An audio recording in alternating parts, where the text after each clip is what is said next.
Hey! C'est nouvelle vidéo sur l'héritage de Jack Porter, qui dit nouvelle génération.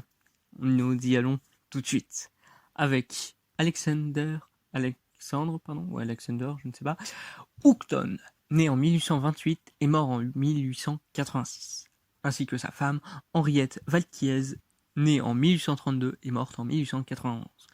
Ils ont laissé derrière eux 3 enfants. Vous voyez, comme je l'avais dit, ça va commencer à partir très loin. Avec Nathan Houghton, né en 1849 et mort en 1913, Howard Houghton, né en 1856 et mort en 1922, ainsi que Weldon Houghton, né en 1862 et mort en 1926.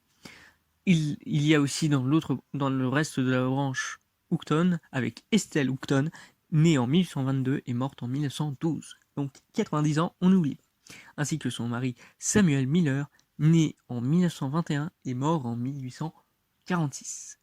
Il est mort très très jeune.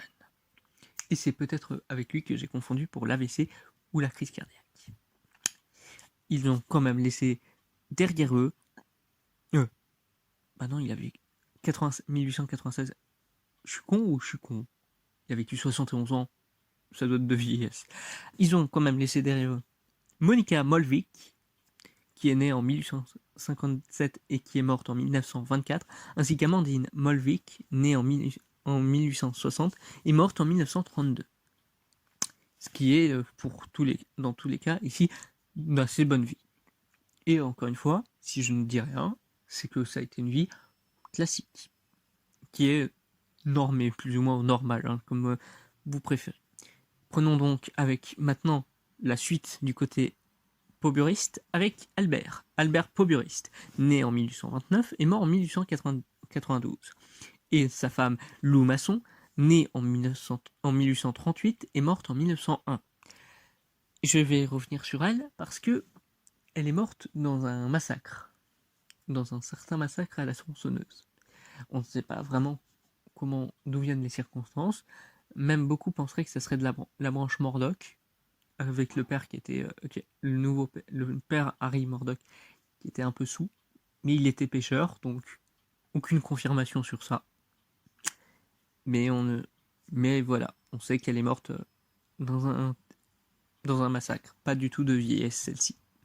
Mais ils ont quand même laissé du coup derrière eux Jan Pauburist, né en 1852, mort en 1916, et Oscar Pauburist, né en 1855 et mort en 1889. Il est mort assez jeune, et vous comprendrez ça peut-être dans la prochaine vidéo. Maintenant, passons donc à Laurent Pauburist, né en 1831 et mort en 1909, et sa femme Samantha Odurig, née en 1849 et morte en 1909. Ils ont laissé derrière eux seulement un enfant, Solène Pauburist. Et vous allez voir à quel point ça va partir beaucoup plus loin. Elle est née en 1870 et est morte en 1952. Maintenant, parlons donc dans la branche assez folle. La précédente l'est tout autant, avec Solène Pauburist, mais ça c'est pour la prochaine vidéo. Là, on peut déjà partir dans du très très loin. Effectivement, nous avons William Murdoch, né en 1863 et mort en 1900... Je sais pas. J'ai dit 1900, mais parce que j'imagine. Mais parce que 140 ans pour faire du 21e siècle, j'en doute, mais j'ai aucune preuve. Ainsi que Julia Ogden, qui est supposée née en 1878 et morte on ne sait pas quand. Il est marié avec Julia Ogden, je crois, en 1902, je crois. Mais voilà, même ça, on ne sait pas en fait. Je crois que leur mariage s'est confirmé, mais je m'en mêle très probablement, donc je ne saurais pas vraiment vous dire. Mais sachez juste cela, c'est que on n'en a vraiment aucune idée. Cette famille est très floue, et vraiment, regardez rien que les enfants, avec Jermon Kimura. Ouais, parce que le William Murdoch, il est hyper catholique et tout, mais il aurait réussi à avoir fait Chico Chak avec une japonaise. Alors, je sais pas quand, mais l'enfant serait né en 1897 et serait mort en 2013. 2013. Je sais pas si vous vous rendez compte du truc. Mais bon, Ça part très loin, mais voilà, c'est des mythes que je crois, mais même si j'en suis teigneux, je vais reconnaître que ça part très loin. Ainsi que Roland Connor, né en 1903 et mort en 1904. Ouais, il meurt extrêmement jeune celui-ci. Et vous n'êtes pas prêt de savoir la raison. En gros, en 1904, justement ça me fait penser que du coup, ouais, ils se sont bien mariés en 1902.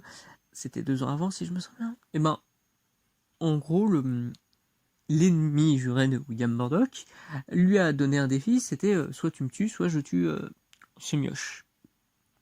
Et William Murdoch a tiré avec l'arme que lui a donné son Némésis, et celui-ci l'a entre guillemets trollé parce qu'il n'y avait rien pour tirer. Et donc, James Gillies a pu tuer le gamin, et Murdoch a essayé de trouver un autre moyen de l'arrêter.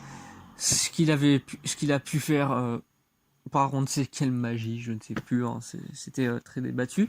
Mais du coup, bah, c'est comme ça que William Murdoch avait été mis en prison ou des trucs comme ça, et comme il était quand même très bon inspecteur, on n'a pas su ce qu'on pouvait faire de lui en gros.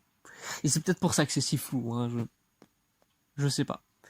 Mais du coup, voilà, pour ceux qui voulaient ça, c'est voilà la fin de cette branche extrêmement bizarre. Et du coup, on va passer, celle de avec Solène Poburist qui va le devenir à la place. Et vous allez voir qu'on n'en a pas fini. C'est pour ça que je vous retrouve quand même pour demain. J'espère que tout ça vous palpite toujours autant que moi pour l'héritage de Jack Portaport, ou des Blair, comme vous préférez. Je dis l'un ou l'autre, et maintenant je dis les deux. Je vous dis donc à demain pour avoir la suite, pour la 10e vidéo. On se rapproche très rapidement de la fin. Et je vous dis bye bye tout le monde, et tchuss!